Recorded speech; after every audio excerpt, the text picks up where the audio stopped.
Olá, amigo ligado na programação da TVT e você que nos assiste pelo Sistema NET em todo o Brasil. Estamos começando, depois de um tempo longe de vocês, estamos começando mais um programa Brasil Consciência, uma realização do Sindicato Nacional dos Servidores Públicos Federais na área de Ciência e Tecnologia do setor aeroespacial. E no programa de hoje a gente repercute o lançamento do mais novo satélite brasileiro. Na verdade, o primeiro e único satélite de sensoriamento remoto completamente desenvolvido no Brasil. Ele acaba de ser lançado direto lá da Índia para o espaço e nós vamos conversar agora com o Adenilson Silva, que é o gerente da construção do satélite Amazônia, que agora está pronto para se aposentar, né, Adenilson? A Amazônia já foi para o espaço, já não tem mais nada para fazer, não é isso?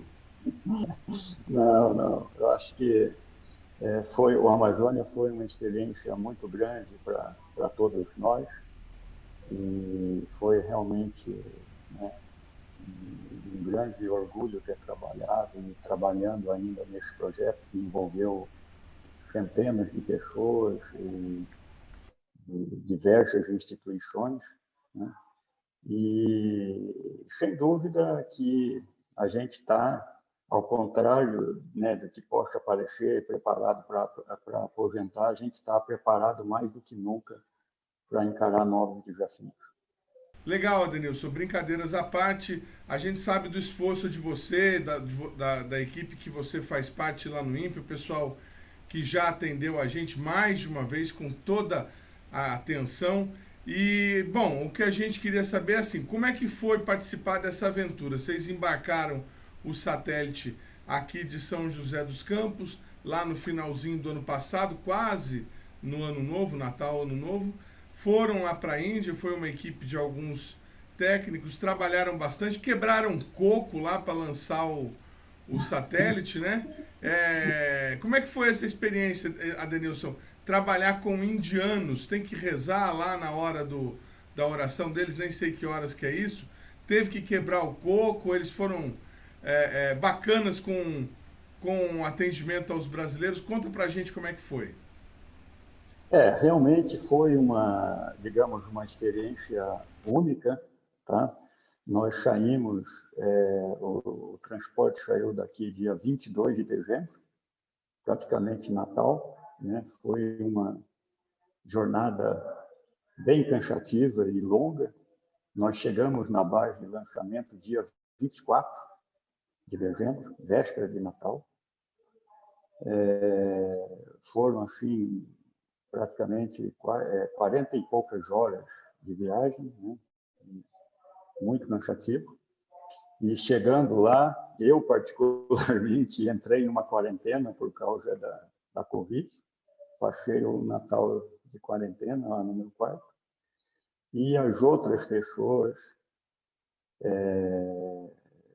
que já tinham ido antes, estavam liberadas para trabalhar e começaram as atividades, né? Nós trabalhamos, acreditem, né, se quiserem, trabalhamos Natal, Ano Novo, domingo, sábado, não tinha hora, porque quando a gente entra numa campanha de lançamento, se roda, se necessário, 24 horas, 7 dias por semana, não tem muita escolha. E foi, sim, eu acho que uma experiência muito boa, não somente para mim, mas para todos da equipe.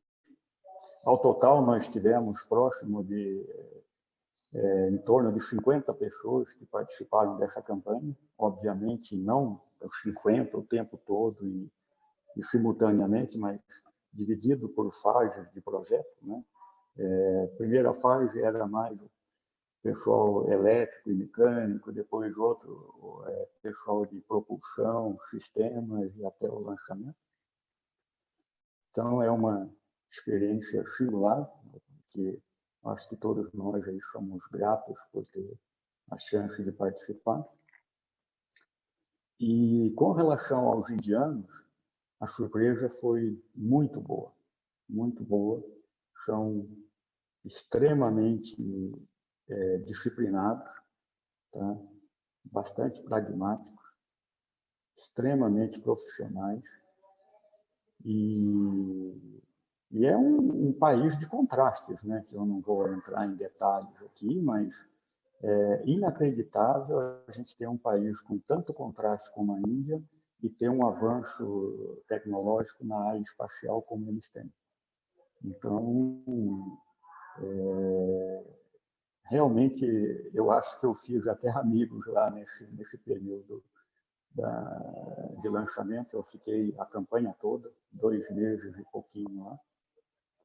E realmente é um marco, acho que todos que participaram vão levar e vão ter lembranças muito boas da Índia. Muito bacana, Denilson. Mas quando você está falando para a gente que eles são práticos, que eles são disciplinados, né? Mencionou aí a questão do Programa Espacial Brasileiro, isso só aumenta a nossa, do Programa Espacial Indiano, isso só aumenta a nossa curiosidade, né? Porque você teve contato com estruturas, com equipamentos lá deles que a gente, até bem pouco tempo atrás, não imaginava que a Índia pudesse conseguir desenvolver, né, se estabelecer nesse mercado. O que você acha que a Índia tem que o Brasil não tem para conseguir avançar tanto na área espacial, Adenilson?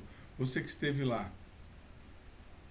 Olha, eu acho que seria até não muito adequado de minha parte fazer uma análise, né, de um programa espacial indiano, o qual eu não estudei muito, e tive somente essa experiência com eles, e comparar com o sistema, com o programa espacial brasileiro. Então, eu diria que não seria até oportuno eu fazer essa comparação, até porque não conhecia muito bem o programa indiano. Quando eu disse que eu fiquei surpreso, é exatamente como é que se diz, pela infraestrutura que eles têm e pela forma que eles trabalham. Tá? Então, nesse sentido, para nós, não estou dizendo que o Brasil não faça isso, né? A gente, obviamente, que a gente também busca os nossos objetivos, mas na parte, né, de lançadores, por exemplo, que foi o PSLV, é um lançador que surpreende a precisão dele, né? Ele colocou a Amazônia com erros de 270 metros em 752 quilômetros e na inclinação 0,02 de grau. Então, são coisas que realmente surpreendem. E a gente vê que é um programa espacial maduro, né, estabelecido. Não se tem 50 e poucos lançamentos somente do PSLV, e só tiveram uma falha até hoje, que eu saiba, que foi no segundo lançamento. Então, isso tudo mostra que realmente eles têm um programa espacial maduro e que seguramente, né, eles avançaram bastante nessa área. É nesse sentido que eu fiz a minha colocação. Não, com toda certeza. A gente concorda, inclusive, viu, Adenilson? Eu particularmente concordo. Que nos causa, né, curiosidade de saber como que um país, como você mesmo disse, tão contrastado economicamente, tão diverso, com tantas dificuldades, um país enorme, com diversos problemas, consegue dar prioridade para o programa espacial. A gente gostaria, inclusive, que isso acontecesse por aqui também, se fosse possível. Mas enquanto não acontece, a gente fica torcendo para que os programas que existam possam dar resultado, trazer as melhorias tecnológicas e também os ganhos para os clientes.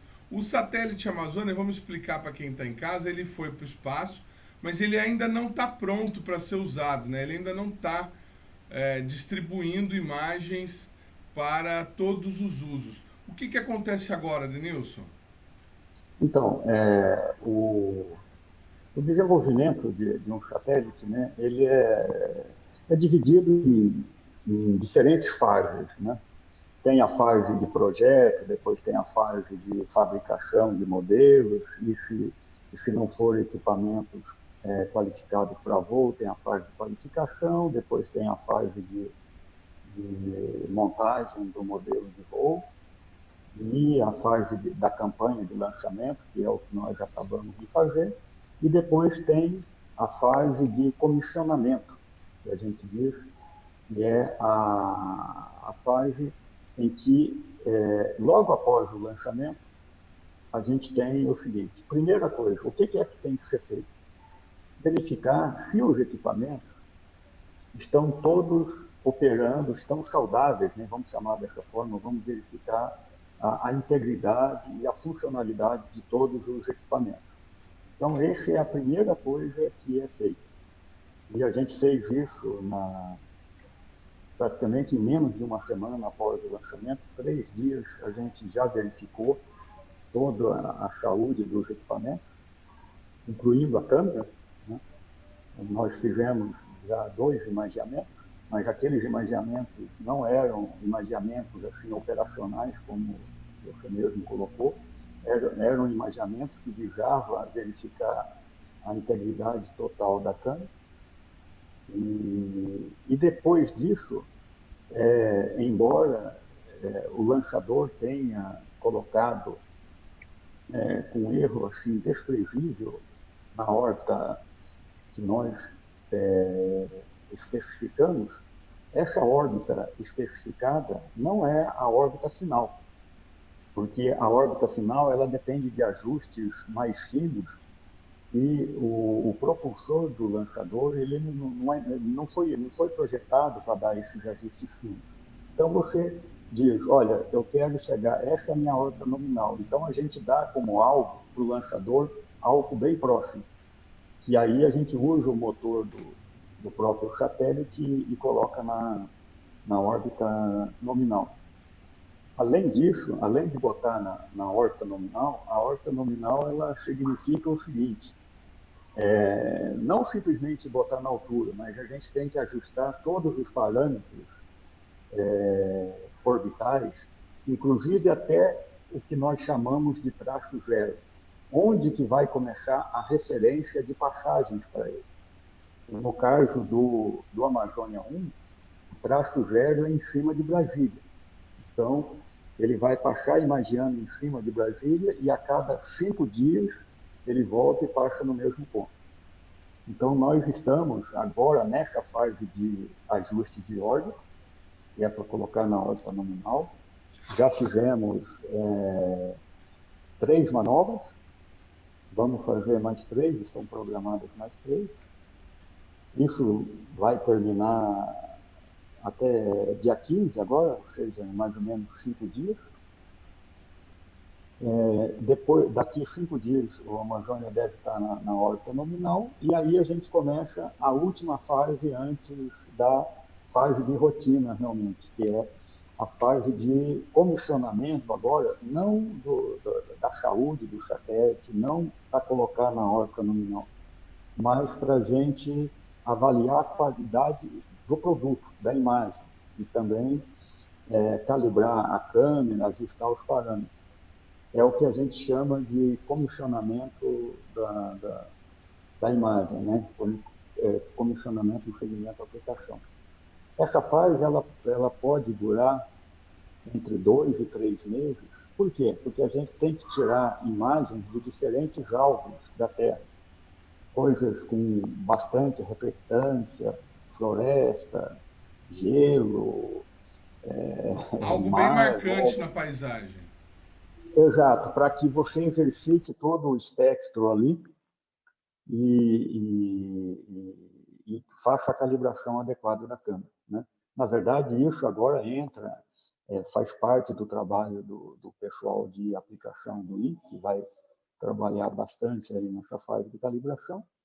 E dependendo da oportunidade de coleta de imagens, essa fase pode durar de 2 a 3 meses. Mas, no pior caso, né, do nosso planejado aqui, no mês de maio, já o Amazônia deve entrar no que nós chamamos de fase de rotina.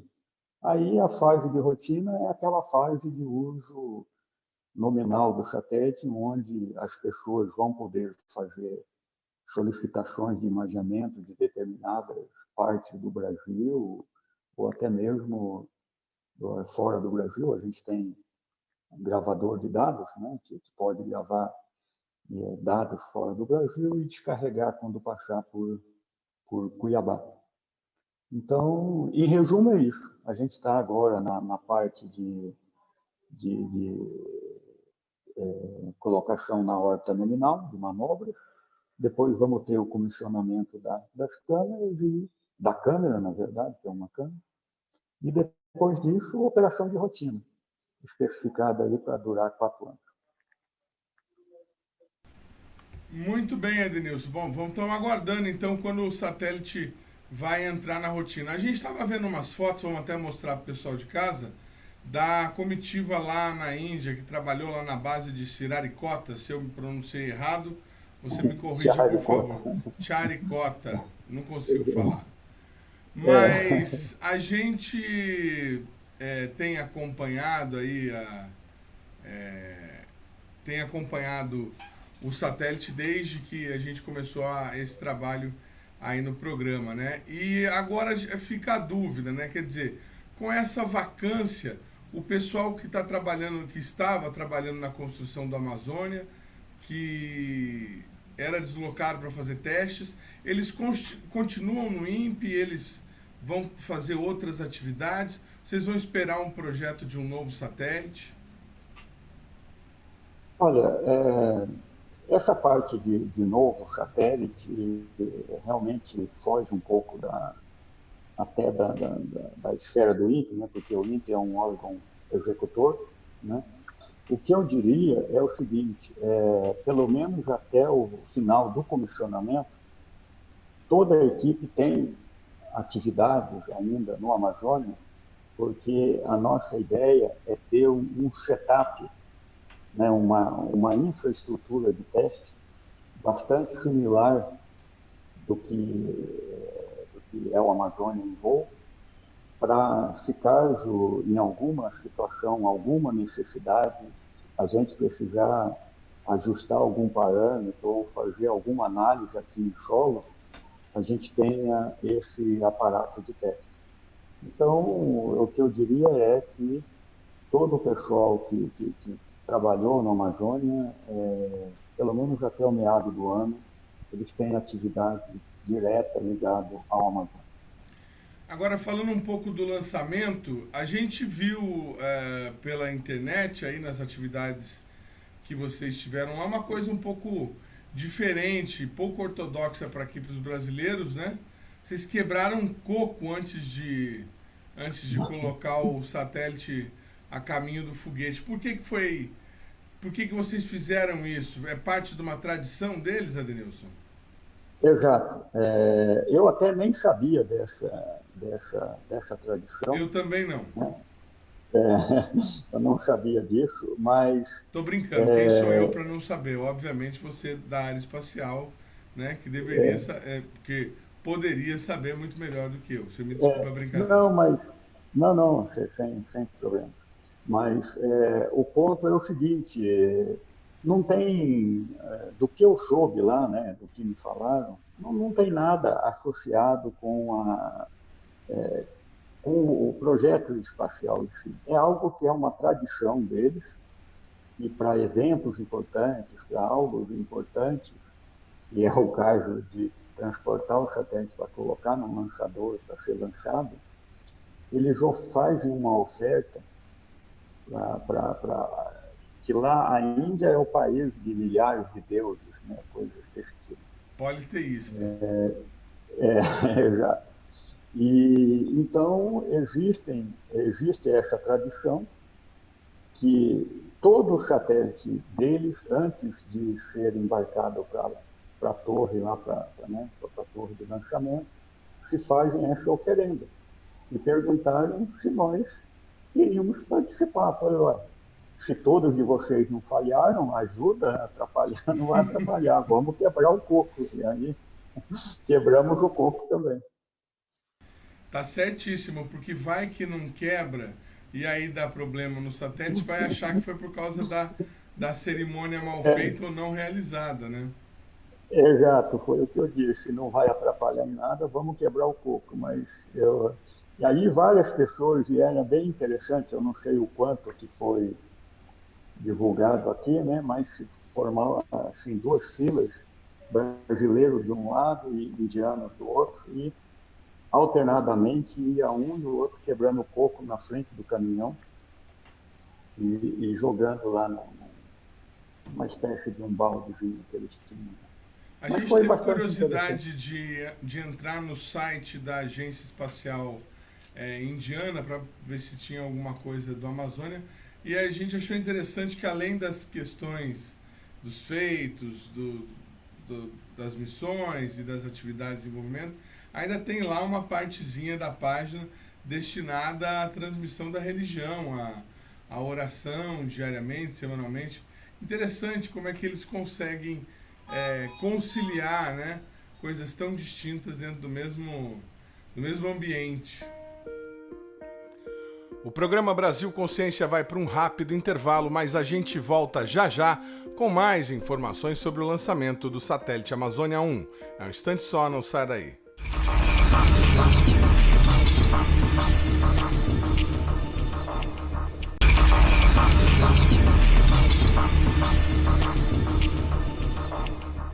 Segundo bloco, o programa Brasil Consciência de volta, falando agora sobre o lançamento do satélite Amazônia 1.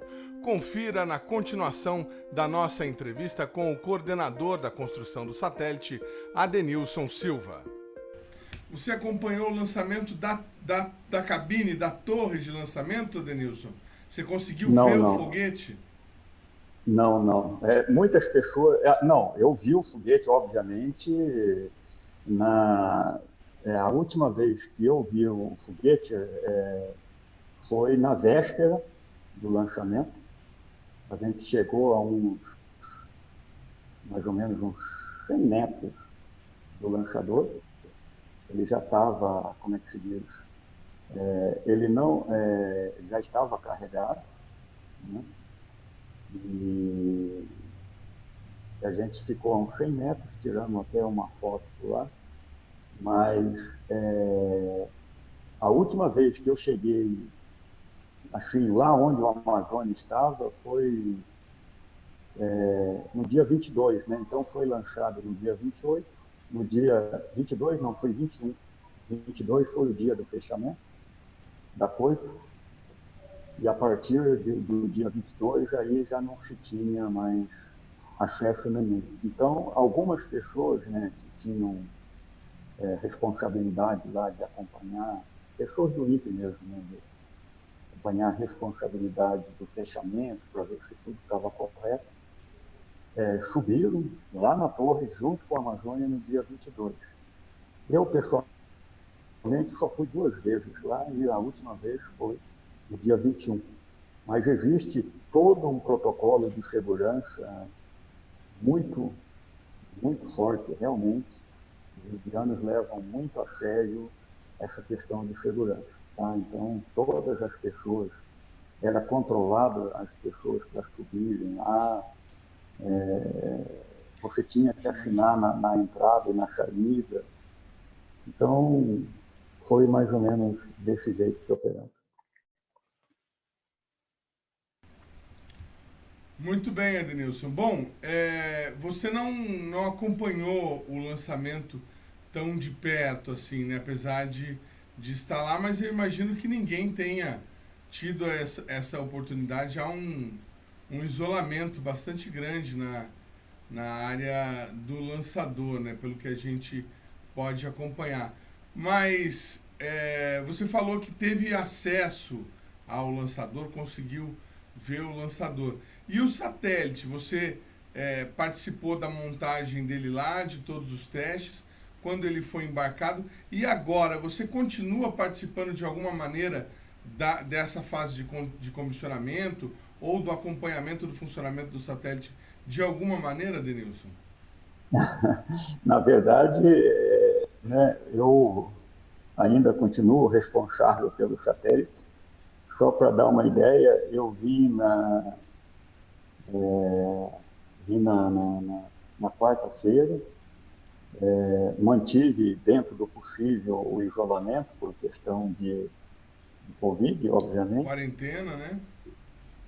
Fiz o teste na segunda-feira, felizmente. Esse é um outro fato importante para nós também, que felizmente a gente conseguiu levar todas as pessoas e trazer de volta, pelo menos que eu tenha conhecimento, ninguém foi contaminado.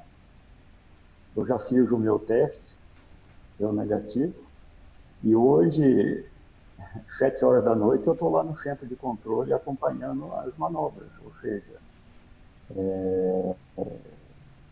a atividade para mim não, só mudou, como eu disse, mudou de fase. Ela não terminou com o lançamento. Tá?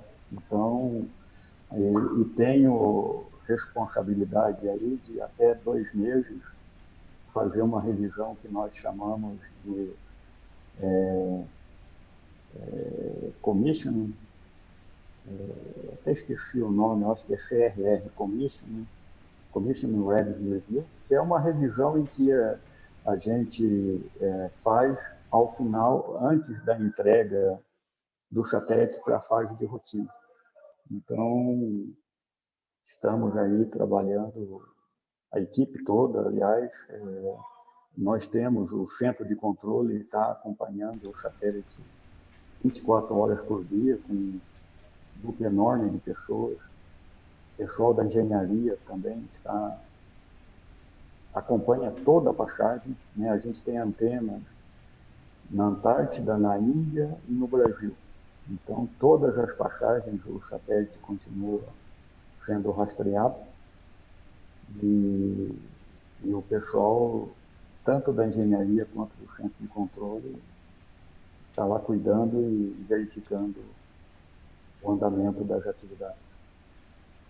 Muito bem. E uma última pergunta, Denilson. Você que trabalhou tanto tempo no projeto, se dedicou tanto tempo para esse projeto, qual que é a sensação de terminada a campanha de lançamento, o satélite foi ao espaço, está em órbita e funcionando? Qual que é a sensação para você? Olha, é realmente uma sensação, né, digamos assim, é um misto de várias coisas, mas Alívio.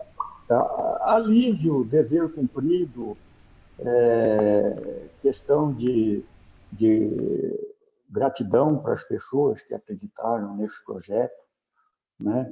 A gente, todos que tiveram a chance de acompanhar, sabem que não foi uma jornada fácil, foi uma jornada bastante difícil, mas que, mais do que nunca, nós saímos mais forte do que entramos. Hoje, a gente pode dizer, sem sombra de dúvida, que nós estamos num outro patamar. O que foi feito, nós nunca fizemos antes. Não estou de maneira nenhuma minimizando o trabalho de projetos anteriores. Né? Aliás, foi por meio de trabalhos anteriores que a gente conseguiu dar esse passo. Né? Tem que deixar bem claro isso. Mas a sensação é, como eu disse, é um misto de alívio.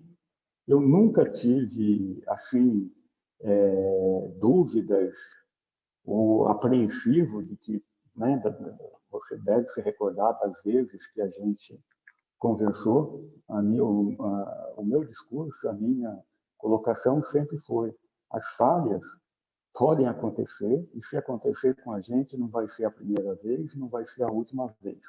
A única coisa que dá para garantir é que nós estamos confiantes no que fizemos e temos segurança de que tudo o que podíamos fazer foi feito. E se desse alguma coisa errada, era porque, infelizmente, não sabíamos. Né? Mas, felizmente, não é esse o caso. Eu diria que, felizmente, até nem é uma palavra correta, mas isso é o resultado do trabalho feito. de centenas de pessoas por vários anos e, seguramente, a gente está no outro patamar e preparado para desafios maiores, não tenho dúvida disso. Muito legal, Adenilson, muito legal. Meus parabéns a você, a toda a equipe que conseguiu conduzir o Amazônia até o espaço. Provavelmente já tem gente que já saiu do INPE, que nem está mais trabalhando lá, mas estendo meus parabéns a todos que participaram ao longo aí dessa trajetória de 12 anos e desejo a você e a sua equipe muito sucesso. Tendo novidades, entre em contato aqui com a gente, viu? Muito obrigado. Tá. Eu que agradeço aí a oportunidade, né, ao longo desses anos todos, de acompanhar e dar a oportunidade para a gente divulgar o nosso trabalho. E deixo também aqui um agradecimento a todas as pessoas, né, instituições que permitiram a gente chegar no ponto que nós chegamos. É o que eu digo, não é o trabalho de uma pessoa, não é o trabalho de uma instituição, mas sim um trabalho de muita gente que acreditou e deu resultado. Obrigado. Muito obrigado, Adenilson. Valeu. Logo após o lançamento, giram rumores dando conta de que o satélite brasileiro estaria desgovernado, perdido no espaço. O diretor do INPE, Clésio Marcos Dinardim, porém, gravou um vídeo para mostrar as primeiras imagens produzidas pelo Amazônia 1. Acompanhe como foi. Olá, bom dia, boa tarde a todos. Hoje o nosso vídeo nós estamos gravando aqui de dentro do Centro de Recepção, Rastreio e Controle de Satélites do INPE, em São José dos Campos. Já estamos de volta, depois de ter lançado com sucesso o satélite Amazônia 1. E esse vídeo está sendo gravado para mostrar a todos o que nós estamos vendo aqui. Nós temos aqui a tela de operação, onde nós temos a Terra planificada. Então nós temos aquelas linhas que sobem e descem, são as órbitas do satélite. Podemos ver, acompanhado da vice-diretora, a doutora Mônica, e do chefe do Centro de Rastreio, o doutor Maurício. Nós estamos aqui mostrando a imagem ao vivo da nossa antena de rastreio e controle, e aquelas imagens ali que vocês veem são as órbitas dos satélites. Todas aquelas linhas vermelhas, amarelas que passam lá, são as órbitas amarelas. Aquela linha pontilhada que você vê é o satélite onde vai passar o satélite Amazônia 1.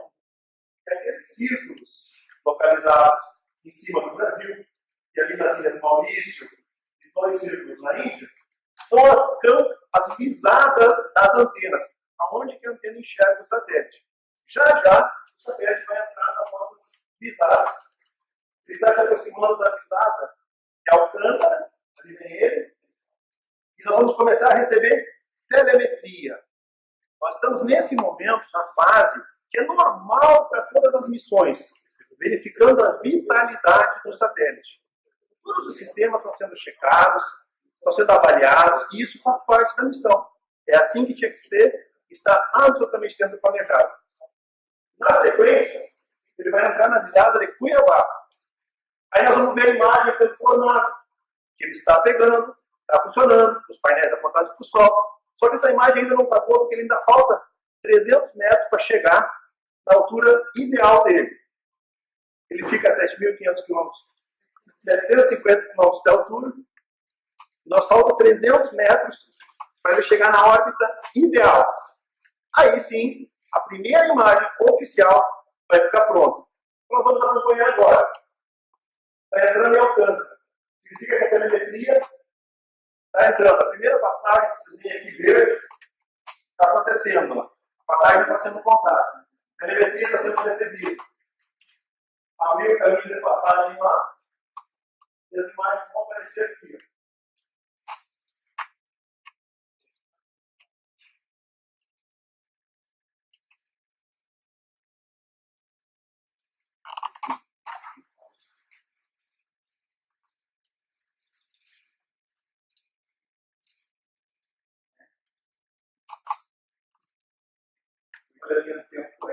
Estou acompanhando agora essa gravação está sendo feita ao vivo, tá?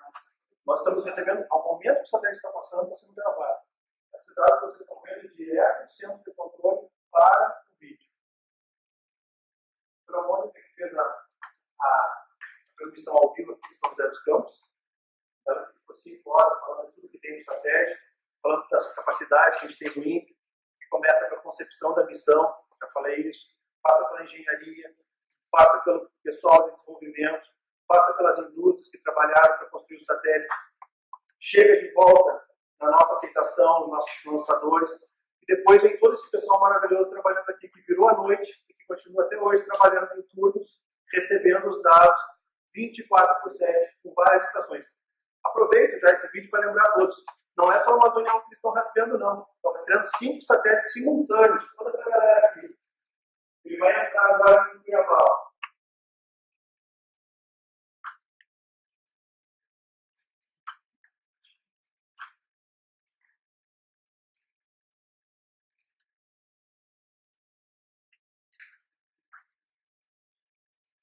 Observa que a linha pontilhada, o satélite está entrando na câmera utilizada do Cuiabá.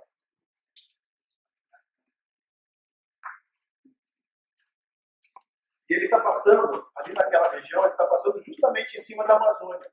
Então é um bom exemplo de teste que nós vamos ver. Mas não se assuste com a imagem, ainda não está na órbita ideal, já vai ficar perfeito. Faz parte do processo, isso faz parte do movimento, é assim que tem que ser.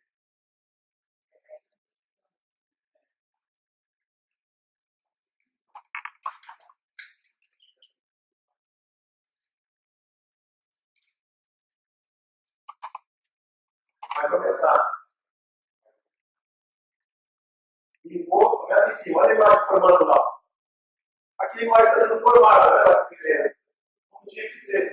Já estamos recebendo a imagem. Observa que ela não está perfeita, foi o que eu falei. Nós estamos na fase, justamente na fase de calibração, de verificação do sistema. Para você ver, mesmo nessa fase, já tem imagem, já está apontando o apontamento perfeito. Ou seja, está tudo correndo como planejado, mostrando que a nossa instituição é uma das melhores do mundo nesse segmento de mercado, no segmento espacial.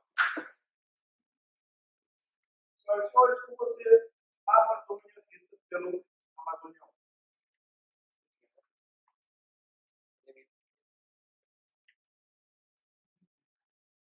Esses brancos que vocês estão vendo aqui são coberturas de nuvens. Ó.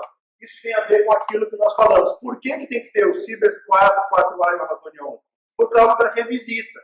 Para você ter um ponto observado com qualidade, é muito bom ter vários satélites observando ao mesmo tempo, porque isso, em alguns momentos, teremos nuvens sobre a Amazônia.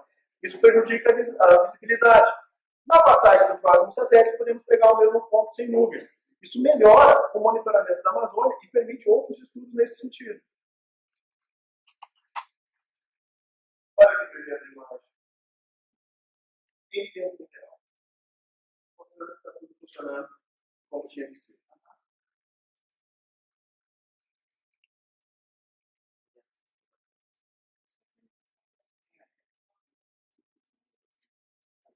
Exato. E tem que falar algumas coisas ali, ó. Estão vendo o caminho que ele está percorrendo lá. Ó.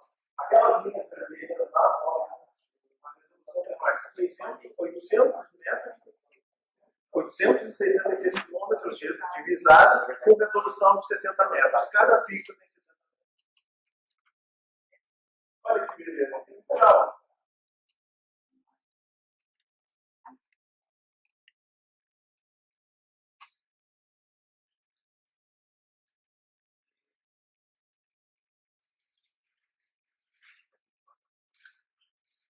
Aquela linha que passou.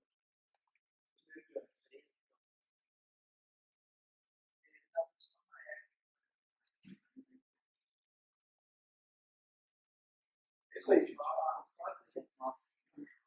Pronto, agora temos um vídeo para a pessoa.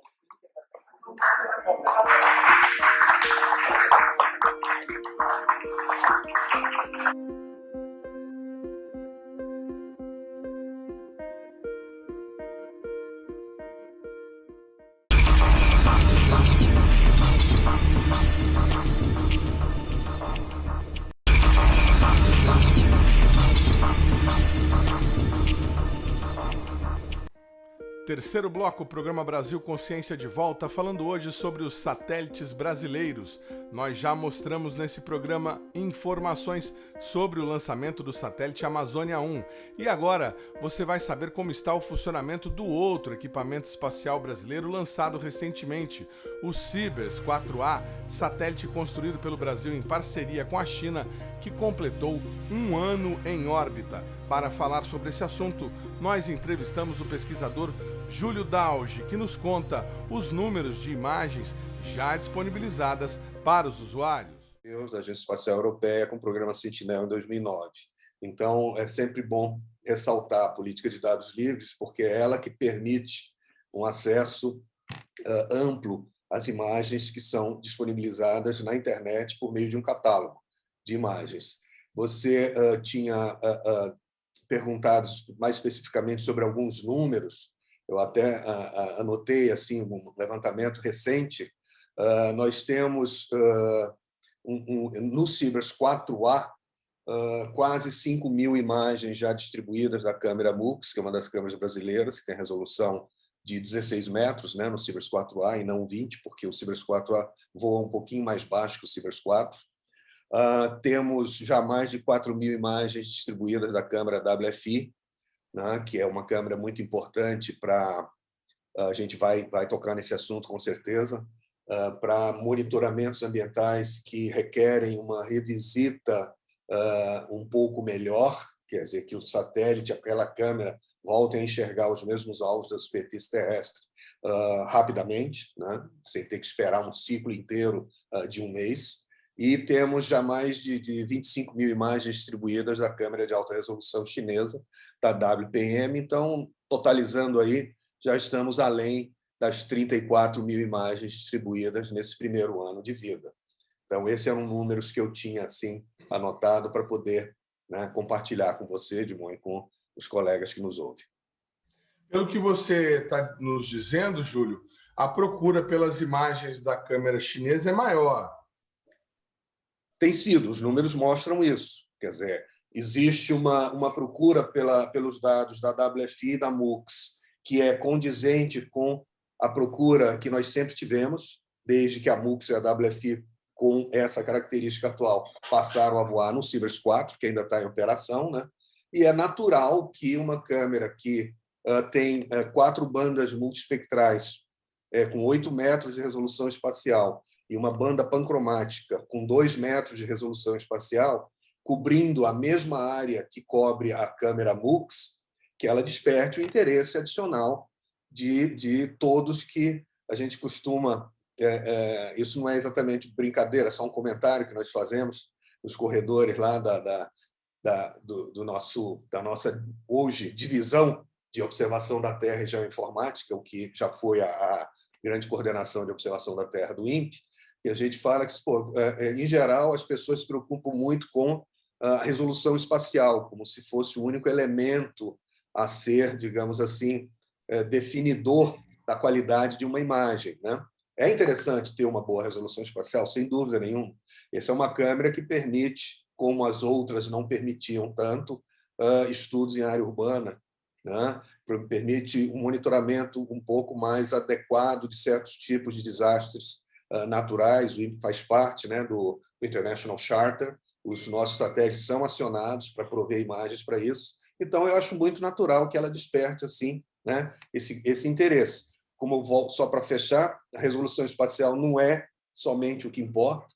É importante você ter a resolução espectral, a riqueza espectral, as bandas espectrais que cada câmera tem, né? Existem outros parâmetros. Eu falei da revisita, eu acho que você vai chegar nessa questão da revisita por conta do monitoramento que nós fazemos nos biomas brasileiros, né, em que a WFI é muito utilizada nos alertas de desmatamento, mas eu vejo com bons olhos. É natural que a MUX e a WFI mantenham aquele patamar de interesse da comunidade que usa imagens de sensoramento remoto, né, e que a WPM, com essa resolução espectral mantida, com a mesma cobertura da MUX, e com uma resolução espacial melhorada, tanto na banda pancromática quanto nas bandas multispectrais, que ela desperte o interesse adicional mesmo. Isso é esperado. Perfeito. Não, é que a gente já tinha discutido num outro programa com outro entrevistado, inclusive, foi o Cartacho que falou com a gente, sobre a defasagem, digamos assim, das câmeras brasileiras, a MUX e a WFI. Então, imaginei que talvez pudesse já ser resultado disso, mas, ao que tudo indica, ainda tem demanda para elas, é a questão da maior resolução mesmo que tem chamado a atenção. Você estava Sim, falando de revisita, Júlio. Como é que está sendo para vocês aí a produção de imagem com 2 satélites passando? A revisita melhorou, né? sim, sim. É interessante sempre essa questão. Antes de tocar exatamente no ponto que você acaba de mencionar, Edmond, em relação ao que você comentou anteriormente, existe sim em termos de projeto de câmera, né? Os chineses são extremamente dinâmicos e estão toda hora à frente, digamos assim, do estado da arte, junto com os outros países envolvidos, em relação a projetos mais modernos de sensores que possam ser colocados a bordo de satélites, né? O projeto da MUX, da WFI, é mais antigo, isso é fato. Mas é importante lembrar, por exemplo, que um projeto como o PRODES, que todos já conhecem bastante, que é o inventário anual da taxa de desmatamento na Amazônia Legal brasileira, ele se baseia numa série temporal, né, que já vem lá desde 1988, que envolve o uso de imagens a bordo de satélites e, digamos assim, falando então de sistemas que trabalham com certo nível de resolução espacial e usam certas bandas espectrais. Então, essa interoperabilidade que se consegue ao longo da linha de vida, digamos assim, do projeto, já é suficiente para explicar a importância, por exemplo, de uma MUX no âmbito do projeto PRODES, né? Ela está perfeitamente coerente espacialmente, espectralmente, com o tradicional uso das imagens de Landsat, dos vários satélites Landsat americanos. Agora, chegando na revisita, eu começo até, digamos assim, não respondendo, mas assim, mencionando que, do mesmo jeito que a gente estamos todos muito felizes com esse primeiro ano de vida do Cibers 4A, nós estamos igualmente felizes com mais de 6 anos de vida do Cibers 4, né? Esse é um marco importante. Eu sei da conversa com os colegas do segmento espacial do programa Cibers, que foi no Cibers 4 se colocou um certo nível de, digamos assim, redundância de alguns subsistemas que permite com que isso já seja realidade hoje, né? Então, se hoje já estamos além de 6 anos, vamos ficar na torcida, porque tecnologia há, para talvez daqui a mais alguns anos podemos comemorar 10 anos de vida do Cibers 4, né? E que o 4A siga o mesmo caminho. Chegando, então, na questão da revisita, existe uma coisa que eu acho importante explicar de uma forma simples, apesar de que, tecnicamente, não é tão simples assim. Quando se fala em revisita de um certo satélite, a gente tem que levar em conta que esse satélite pode ter algumas câmeras, não apenas uma. Então, existe sempre assim aquela câmera que é adotada como uma câmera de referência do satélite para o cálculo preciso da revisita. Então, sem ir muito lá para trás, no caso do Cibers 4, né, nós temos 4 câmeras a bordo. A câmera de referência é a MUX.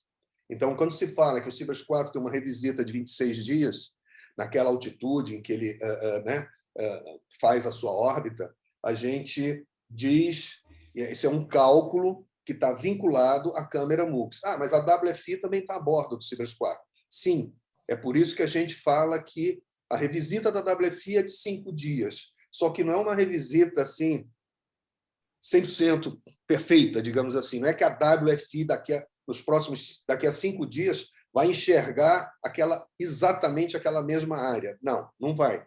Mas ela, com certeza, por conta da cobertura muito grande no terreno, vai enxergar pedaços que foram enxergados na imagem de 5 dias atrás, né? No caso, então, isso vale para o Cibers 4, isso vale para o 4A, que a WFI também não é a câmera de referência. E aí eu me permito ir um pouco além do que você perguntou, já é importante o que nós temos hoje, né? Nós temos uma WFI voando no 4 e a mesma WFI voando no 4A. Isso já melhora, se nós considerarmos os 2 sistemas, satélites, câmera, a revisita em si. E isso só vai ficar ainda melhor com o lançamento agora no domingo, na madrugada de domingo, do Amazônia 1. Aí sim, no Amazônia 1, por isso que eu fiz essa explicação anterior, a WFI é a única câmera, então ela é a câmera de referência. Então, o cálculo da revisita do Amazônia 1 é um cálculo feito realmente para a WFI, ou seja, ela volta a enxergar totalmente aquele pedaço da superfície da Terra a cada 5 dias, né? Então, a gente está extremamente feliz com essa perspectiva de termos, digamos, no segundo semestre agora de 2021, né, um sistema DETER já é aplicado, obviamente, no bioma Amazônia, mas que ele possa se expandir para outros biomas de interesse, com a perspectiva de ter 3 câmeras WFI voando simultaneamente, no CIBERS 4, no CIBERS 4A e no Amazônia 1. Tá? Então, isso é positivo e eu espero que a gente possa voltar a conversar no segundo semestre falando já disso, né, como realidade, com resultados interessantes, otimizados e de melhorias, de fato, nos alertas de monitoramento que o DETER emite, né, para o Estado brasileiro. O Júlio falou sobre a questão da longevidade do CIBERS 4A, do CIBERS 4, melhor dizendo, o satélite que foi lançado anteriormente, e o Brasil Consciência conversou com o Antônio Carlos Pereira, o Pinda, o gerente da construção do satélite, logo depois do lançamento, há pouco mais de um ano atrás, e ele falou sobre essa questão da durabilidade. Ele falou conosco há pouco mais de um ano sobre o lançamento do 4A, mas ele falou também sobre a duração do CIBERS 4. Acompanhe. Dado a taxa de dados, nós tivemos que aumentar a capacidade do processador em processar essas informações. Um upgrade completo. Houve um upgrade muito grande no CIBERS 4A. Retornando à sua questão, a vantagem de você ter 2 satélites é que você diminui o tempo de revisita, ou seja, você tem uma quantidade de imagens muito maior para a mesma área imagiada. Enquanto o Pinda está falando, a gente está mostrando aí imagens de uma animação feita pelo INPE também, da passagem de um CIBERS. Então você imagina isso aí que você está vendo, né? Um satélitezinho contornando aí a Terra com essa... Isso é uma animação, obviamente essa imagem luminosa em direção à Terra não existe, mas são 2 desse aí fazendo este trabalho. De bate pronto, vamos fazer uma aposta com um bolão. Quanto tempo mais que o CIBERS 4 vai durar? 3 anos. 3 anos? 4, CIBERS 4. O CIBERS 4, que já estava. Mais 3 anos. Mais 3 anos. Pelo menos 3 anos. Tá aí legal, o pessoal do INPE apostando que o satélite CIBERS 4 vai durar um bom tempo ainda prestando serviço. Bom, mas Júlio, você falou agora há pouco do lançamento do Amazônia, está todo mundo ligado aí, acompanhando as notícias do novo satélite brasileiro. Vocês estão em preparativos aí para poder receber as imagens e acompanhar o lançamento. Como é que está sendo esses últimos dias para quem está aqui no INPE, em São José dos Campos, e não foi lá para a Índia? Olha, eu imagino quem está na Índia, eu sei que está trabalhando assim de uma forma absurda, né? E isso também envolve, como sempre envolveu também no programa CIBERS, né? A questão de estar na China. A gente diz assim, pô, mas na hora que a gente chega no hotel e vai poder descansar um pouco, já tem lista de e-mail de casa vindo do Brasil para ter que ser respondido, né? Então, essa questão do fuso horário pega. No caso, os colegas que estão lá, eu fiz um contato recente por e-mail, por e-mail com o Adenilson, que é o gerente do Amazônia 1, ele está assim, no limite da sua capacidade física de trabalho, né? Mas está feliz com a perspectiva do lançamento, de estar tudo caminhando bem. E para todos nós que ficamos aqui em São José dos Campos, sobra muito trabalho, né? Ontem houve uma reunião de revisão, de prontidão, digamos assim, do pessoal do Centro de Rastreio e Controle, do INPE, né? Esse lançamento é um marco, eu diria assim, para todos nós, né? Também porque é o primeiro satélite realmente brasileiro de sensoramento remoto, mas especificamente para alguns grupos, eu cito o exemplo do pessoal, dos nossos colegas do Centro de Rastreio e Controle, é uma responsabilidade muito grande nessa fase que se segue ao lançamento, né, que a gente chama de LEOP, que é o Launch and Early Orbit Phase, que é aquela preocupação de assim, Nós não temos a ajuda dos chineses, não é um satélite feito em cooperação com a China, somos nós. E nós vamos fazer a coisa dar certo, né? Então, existe, natural, uma certa tensão, mas aliada assim, a muito trabalho, e os outros segmentos também. Como eu tinha te dito em outra conversa, eu faço parte de um pequeno grupo que representa o segmento de aplicações, que tem que trabalhar com uma engrenagem bem azeitada, né? Com o pessoal de rastreio e controle, porque, por exemplo, existe isso é tradicional nos lançamentos que se faz mundo afora, para satélites de sensoriamento remoto, que logo, alguns dias, 2, 3 dias, às vezes, após o lançamento, uma câmera ou algumas câmeras já possam ser ligadas. É o que a gente chama assim, primeiras imagens do satélite e tal. Ele ainda não está na sua órbita final, ele ainda não fez todas as manobras necessárias, mas é o que a gente chama de vamos mostrar uma primeira imagem, de preferência, no caso da Amazônia, sobre o nosso território brasileiro, né? Que possa ser compartilhada rapidamente pela mídia para mostrar como mais um footprint assim, de sucesso, né? Mas isso é só um pequeno detalhe. Na verdade, essas engrenagens têm que funcionar bem, porque logo após ele chegar na sua órbita correta, final, a gente começa uma fase de comissionamento, né? Tem um pequeno comissionamentozinho assim, de 1 semana, 10 dias, feito pelo segmento espacial, para testar todo o subsistema de satélites, e aí depois a bola passa para esse nosso pequeno grupo de aplicações.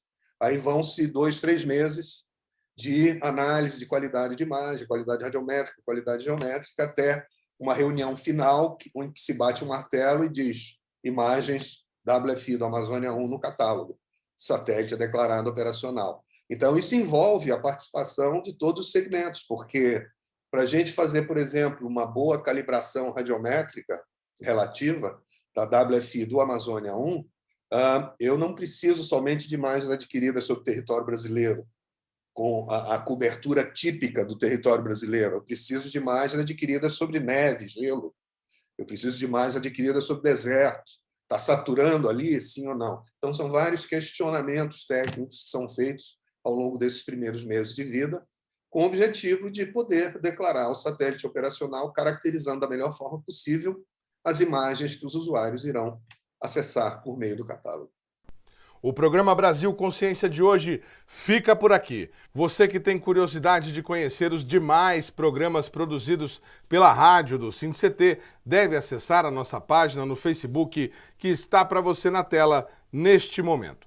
Você que quiser ter acesso a todos os programas já produzidos, deve continuar acessando a nossa página no YouTube, que está para você também na tela neste momento. Dúvidas, críticas, sugestões e reclamações, o nosso e-mail está sempre disponível para lhe atender. Muito obrigado pelo carinho da sua companhia, pela sua audiência e até a semana que vem. Tchau!